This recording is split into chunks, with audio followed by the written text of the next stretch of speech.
The next voice you hear may change your life forever. This is the voice of the chaplain of a ministry like no other. Here he is, now making his way to the mic. Please help us in welcoming the chaplain, Chaplain Dennis Keith Hale.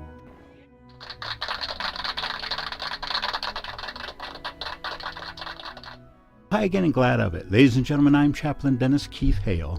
I'm coming to you from our beloved Lighter Than Air Ministries here in Northern California in the US of A. Thanks for tuning in for our weekly show, The Spiritual Side of Cannabis.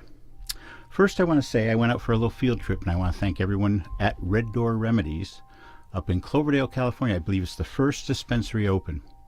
Red Door Remedies is a wonderful, welcoming place. It feels warm. You feel like you're right there in the middle of all the action, because there is. They have the goods. They have the really good stuff. I myself had a chance to sample some bezel concentrate, and I tell you, Mom never cooked like that. So,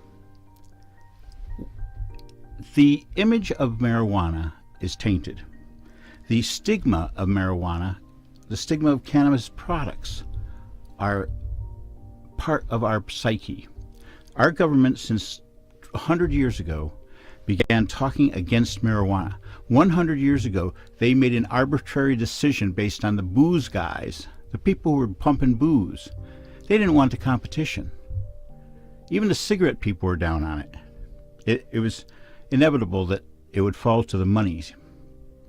Well, for 100 years, it was taboo. In fact, it's still, believe it or not, on the federal government's list of Class A, 1A, the ones that are dangerous, heroin and all those. Well, marijuana is in that same category, and it's ridiculous. Now we see with the Proposition 64, which passed, the legalization for adult recreational use. Give it a try. Make an experience out of it. I'd like you to go to Red Door Remedies up there in Cloverdale and get in there and speak to the people. Tell them what your expectations are. Do you want a high for all day? You want something to cool you out?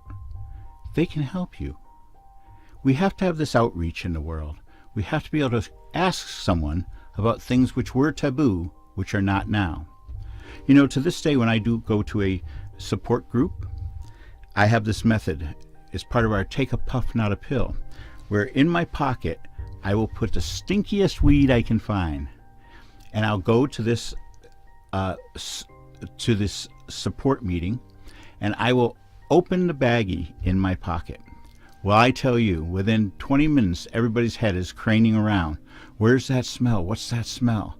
Even the person leading the group, even though I've asked for permission to join them that day, starts to get a little hot under the collar, I think, because they have competition for attention. Well, at the end of the support group, I stand up and I say, ladies and gentlemen, if you have any questions about the use of marijuana medically, please, I'll be in the hallway outside after the meeting. Well, usually I get really good receptions, and 4 or 5 people will immediately come out. And when I had it, we used to give out 2 joints, but we've been way low on weed right now. All the stuff that we used to get, all those concentrates are now our concentrates, and we got the trim and the shaft at the same time. I really miss having that chance to give people weed. You know, when we deal with a person who's terminally ill, money's not as important as relief and somehow dealing with the pain. I know that you know that marijuana is not a danger. The most remarks I get from senior citizens I help are, 1, why did I wait so long to try marijuana? And 2, why was I so hard on my kids for using marijuana? It's sort of nice to see that happen, where somebody recognizes that the silliness and pettiness of what they were doing when a broad horizon was open. You know, people who smoke marijuana very seldom are also alcoholics. It's a competing sort of thing. It's a whole different high. I found in talking to people at the Red Door Remedies Cannabis dispensary in Cloverdale, California. When I was there last week, I had a chance to stand outside and speak to some of the people who were early in attendance, people who were in line to get in. And they told me that if they can't relieve their pain with medicine from the drugstore, this will do the trick. Now, you see, part of the stigma of marijuana is that we're going to have a double standard. Other medicines are not taxed. Other medicines are not required to get these incredible amounts of permits and stuff. But weed is.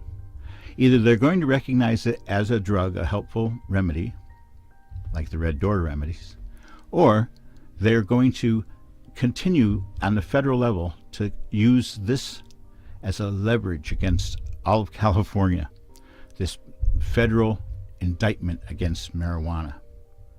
5 years and $10,000. Wow. That's what they could get you if they wanted to for cultivating for sale.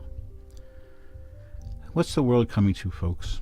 When people are in pain and yet there's no relief. What's the world coming to when you can get someone out of that stress, relieve some of their stress, and bring down their blood pressure, bring down their anxiety? We know that this will do it. We know that cannabis, marijuana can do it. And you should do it too. We want you to experience marijuana. We want you to go right there and get the green plant. Go to a dispensary. I hope you'll be able to go to Red Door Remedies. Bring your ID and cash. Most of them deal only in cash, although Red Door Remedies accepts credit cards, but there's a fee. So I want each and every one of you to know that the stigma of marijuana is killing people. It is.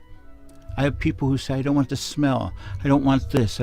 They want something to relieve it, but they don't want to have their neighbors know they're potheads. We all, at the end, have things we want to share and not. So I hope that each and every one of you, when you have a chance, if you're in pain, if you're stressed out, if you can't deal with it anymore, take a refreshment for your mind. Get high. It's time to get high. So once again, to all my friends at the Red Door Remedies up in Cloverdale, thank you for your wonderful hospitality. And I hope to see each and every one of you online. Of course, we're available 24/7. And if you know somebody who needs our services, remember, all the services of the ministry are free of charge. On that note, I'd like to end this week's show. As you go through life, and I know this is going to happen, as you go through life, I hope that when you need it the most, that you find mercy. And as you go through life, may you go with grace. Thank you very much. Hope to see you here next week, or get on the internet and get in touch with us. We can help. We can make your life better. I'm Chaplain Dennis Keith Hale for our show, The Spiritual Side of Cannabis, and all the folks who help. Good night. And with that, this ministry, like no other, bids you good night. If you need additional information, want to offer your testimony, or need to consult with Chaplain or any member of our ministry, visit our contact page and email the ministry, and we will be in touch. We care about you. And as always, until next week, may you go with grace.